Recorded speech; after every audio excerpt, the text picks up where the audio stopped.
A good set of power armor is one of the most useful items that you can have in Fallout 76. Throughout the early hours of the game, you may come across some random pieces of power armor, but in this video, I will be showing you how to get the best power armor suits in the game. But first, if you enjoy this video and want to see more Fallout videos just like this one, subscribe to this channel. And in the pinned comment below, you will find a link to my Fallout Discord server, where you can find other people to play Fallout 76 with, or just talk about Fallout.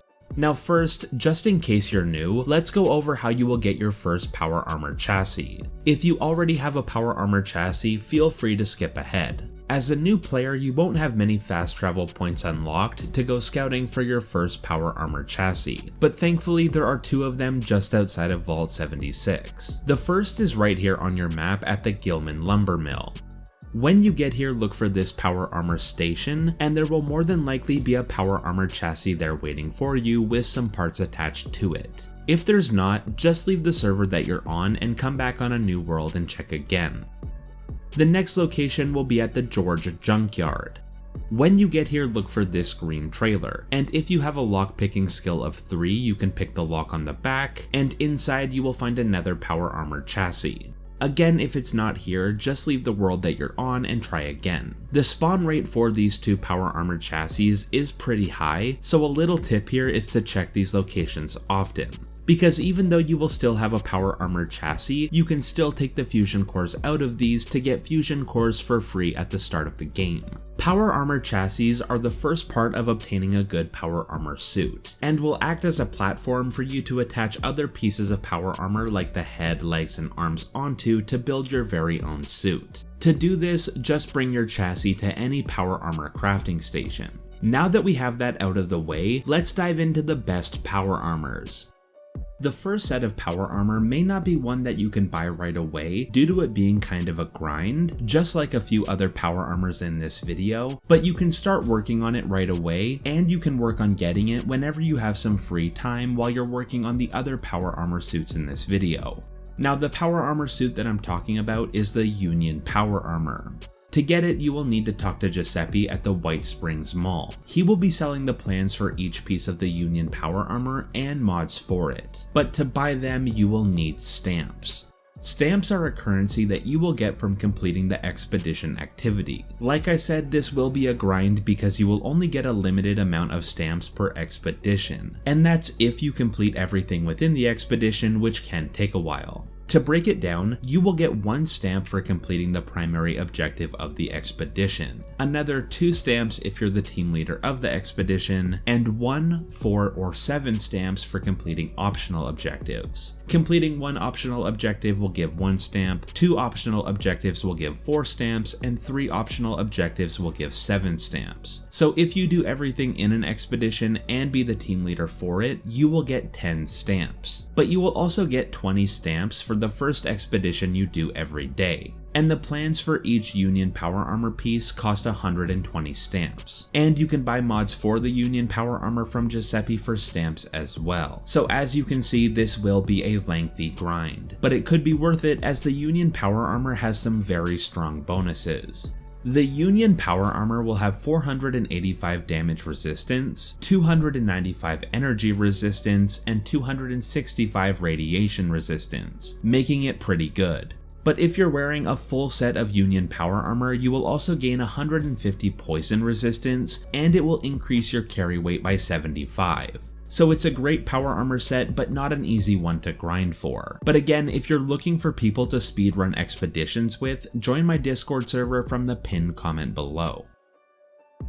The next set of power armor is a set that you can get much easier and for free. To get it, all you will need to do is go to Abby's bunker, which will be right here on your map.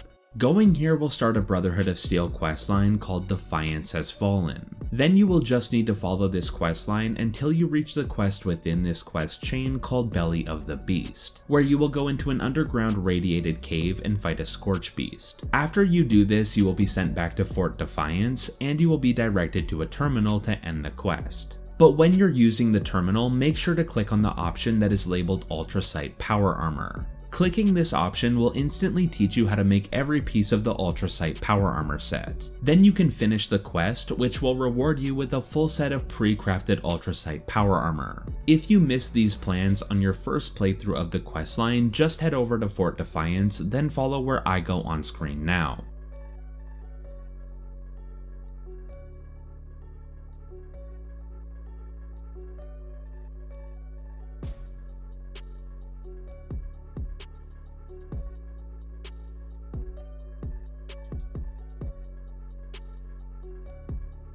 Ultracite Power Armor is considered to be the best lower end power armor. It will be better than the Raider, T45, T60, and T51B power armor sets, but it will be worse than the rest of the power armors in this video, making the Ultracite Power Armor the first power armor set that you should go for, then you can work your way up from there. The Ultracite Power Armor will have 453 damage resistance, 393 energy resistance, and 393 radiation resistance. And you will get plans for the mods for the Ultracite Power Armor from the Scorched Earth event that spawns the Scorched Beast Queen boss, or you can buy them from vendors at other players' camps. Like I said, this is the best baseline power armor and you should focus on getting this first, then use it to get better power armors. But if you keep going through the main storyline of the game after completing the Belly of the Beast quest, you will be directed to the Enclave bunker that is hidden under the White Springs Resort. Go through that bunker and complete the first few objectives that the Enclave will send you off to do. Then you will reach a point in the questline where you will need to advance in your ranking to General rank with the Enclave to reach the Enclave's military wing. To do this, you will need to receive 10 commendations. These will be given to you when you do things like complete quests for the Enclave, or kill Scorch Beasts, or kill legendary enemies. Now in my opinion, the easiest way to get all 10 of those commendations very quickly is to go to the Fission Site Prime location right here on your map. This place is great for getting commendations quickly because there will be a lot of Scorch Beasts that will spawn here. And once you kill them and get the commendations for killing them, you can swap to a new world where they will instantly respawn, allowing you to farm 10 commendations very quickly. And if any events pop up while you're doing this, you will want to join them as there are usually a few legendary enemies at each event giving you bonus commendations. Once you get all 10 of those commendations for the Enclave faction, you will move to the General rank, and then you'll be told to go back to the Enclave bunker and visit the military wing. Here you will be taught how to use nukes, and you will unlock access to the Enclave vendors. But what we're looking for here are these red terminals that will be beside the Enclave vendors. Use one of these terminals, then click on the Schematic Archives. Then click on Prototype Power Armor Schematics. This will teach you all of the plans for the XO1 Power Armor. Then you can just bring a Power Armor chassis to any of the Power Armor crafting benches, and you will be able to make a full set of XO1 Power Armor. A full set of level 50 XO1 Power Armor will have 398 damage resistance, 453 energy resistance, and 453 radiation resistance, making it slightly better than the Ultracite Power Armor. And you can buy mods for the XO1 Power Armor from the Enclave vendors inside of the bunker. The next set of power armor is easy to get, but it will just require you to play through a long questline. To start this questline, tune into the Brotherhood of Steel broadcast on your radio. Doing this will start a quest called Welcome to the Neighborhood. From here you will need to follow the quest to Atlas and complete every quest given to you there. It will be a long questline, but it's worth doing. During this questline you will make some different choices, but just know that none of these choices will affect getting the power armor suit. As long as you complete the questline, regardless of the ending you get, you will still get the power armor. The last quest in the questline is called the Catalyst, and after completing it, you will be given a full set of Hellcat Power Armor and you will learn the plans to make every piece of it. Hellcat Power Armor is a very good set of power armor. It will have 436 damage resistance, 320 energy resistance, and 320 radiation resistance. And the unique effect on it will give you an additional 12% ballistic damage reduction if you're wearing the full set, making the Hellcat Power Armor extremely tanky. To get the next set of power armor, head over to the Garahan mining headquarters, which will be right here on your map. When you get here, you will need to go to the parkade outside of the building and look for this poster. Activating this poster will start a side quest called Minor Miracles, which can be a short side quest if you have a lot of junk material saved up. But just follow the quest, which will take you into the mining headquarters. Then you will use the receptionist terminal to find information on the Excavator Power Armor set. This will then take you to the headquarters workshop, where you will find a power armor chassis and a few power armor crafting stations. Using the next terminal for the quest will teach you the plans to craft every piece of the Excavator Power Armor. Now, to finish the quest, you will need to craft an entire set of Excavator Power Armor, which won't be too hard to build as most of the materials are pretty common. The tricky one will be the black titanium.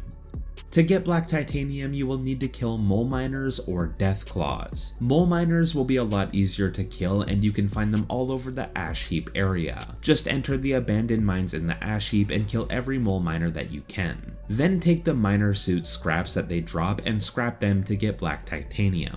The Uranium Fever event is a great way to farm black titanium, as the event is just 5 minutes of fighting mole miners, so you will get a lot of miner suit scrap from it. The Excavator Power Armor set is one of the better power armor sets in Fallout 76. A level 45 set of the Excavator Power Armor will give you 240 damage resistance, 240 energy resistance, and 366 radiation resistance. But when you're wearing a full set of this power armor, you will also get a 100 point increase to your carry weight, and you will get 4 times the amount of ores when mining, making it a lot easier to get more black titanium in the future, along with other metals like copper. The next 2 power armors will both be obtained from the same method, and just a warning, these are both amazing power armors, and one of them is considered to be the best by many players in the game, but getting them will be a very long grind. To start this grind, you will need to start and complete the main story questline of Fallout 76, which will start with the Wayward Soul quest that you will get as soon as you leave Vault 76. Throughout this, you will end up meeting both the Raider and Settlers faction, and you will do quests for each faction to earn reputation with them. This will lead up to you raiding Vault 79 with either the Raiders or the Settlers. Once you finish the Vault 79 raid, you will unlock 2 things. One will be the gold bullion system, which is a form of endgame currency, and the second is a vendor in Vault 79 named Regs. From here, you will need to acquire a lot of gold bullion. There are a couple ways to do this. First, you can do public events and daily quests for the Raiders or Settlers to earn treasury notes. Then you can take those to a gold press machine like the one at the White Springs Mall, and here you can turn those treasury notes into gold bullion. Using this method, you can get 400 gold bullion per day. 1 treasury note will equal 10 gold bullion. And the next method is to go back to the Wayward bar near Vault 76 and talk to the new NPC in the bar named Smiley. Smiley will sell you up to 300 gold bullion per week for caps. So you will need to buy all of the gold bullion from Smiley every week, then farm events and dailies for treasury notes and turn them into gold bullion, then bring it back to Regs in Vault 79. And he will be selling the plans for the Stranglers Heart and the T65 Power Armor set, and the mods for the previously mentioned Hellcat Power Armor. But buying all of these plans will require a lot of gold bullion.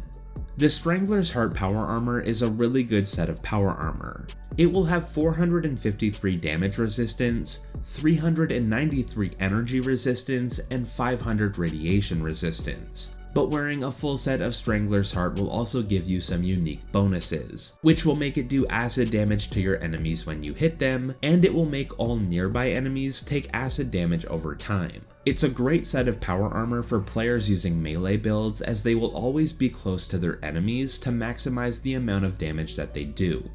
The T65 is the power armor set that many people say is the best, and that's because of the stats on it. It will have 565 damage resistance, 470 energy resistance, and 470 radiation resistance, which means that compared to all of the other power armor sets in Fallout 76, the T65 will have the highest physical resistance, the second highest energy resistance, and the second highest radiation resistance. It won't have any unique perks or a set bonus, but you can craft some really crazy legendary pieces of this power armor and mod them. And the final power armor set on this list is the Vulcan Power Armor, which is the power armor set that will come from the Gleaming Depths raid. Of course, you will need to be a pretty high level and have a build to even attempt to farm for this power armor set, but thankfully all of the plans for the Vulcan Power Armor can drop from the first boss of the raid, and there are many builds out there that can be used to easily solo this boss if you have all of the required parts of the build like weapons and perk cards. But it's definitely a power armor set worth chasing, because it will give you 560 damage resistance, 600 energy resistance, and 200 radiation resistance. It might have the lowest radiation resistance, but it will also have the highest energy resistance, which is very helpful. And the Vulcan Power Armor offers 2 unique perks if you're wearing the full set. The first perk will make fusion cores last 25% longer, and the second perk will make action points refresh 25% faster. And those are all of the best power armor suits in Fallout 76, but I would love to know which of these are your favorites in the comments below. I hope you enjoyed this video and thank you for watching.